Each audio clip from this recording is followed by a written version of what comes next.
Bonjour à toutes et tous. Aujourd'hui, nous allons faire une petite vidéo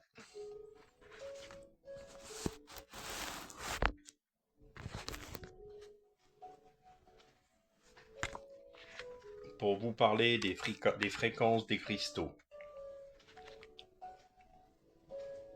Les géologues nous apprennent que n'importe quel atome peut former un minéral dès lors qu'il cristallise. Un cristal est caractérisé par l'agencement de ses atomes selon une périodicité particulière.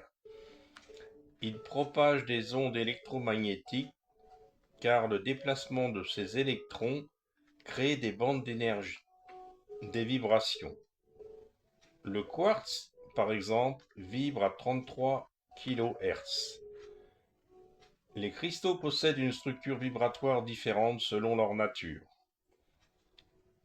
Un quartz possède une fréquence différente d'un rubis, d'une topaze ou d'une agate. Ces fréquences entrent en résonance avec l'énergie du corps humain et peuvent rééquilibrer le champ énergétique d'un individu. Les lithothérapeutes utilisent ainsi l'énergie des pierres et des cristaux sans pour autant pouvoir l'expliquer. Savoir qu'une pierre donnée agit sur un certain type d'affection est une science des correspondances mystérieuses. Mais ce que plusieurs études ont pu mesurer, c'est que les pierres et les cristaux sont des émetteurs d'ondes infrarouges et que le corps humain véhicule ces informations à travers ses courants hydriques, où passent l'eau et les ions.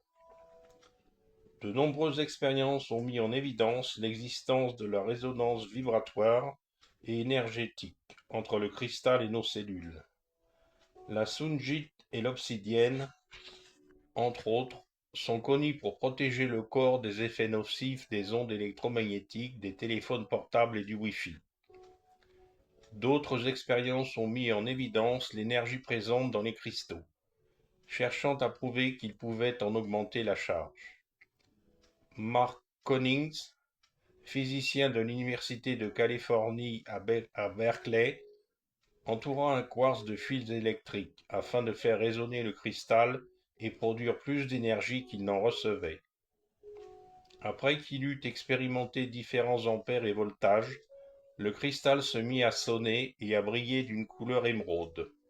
L'énergie mesurée qui en sortait était de 25% plus élevée que celle du voltage administré.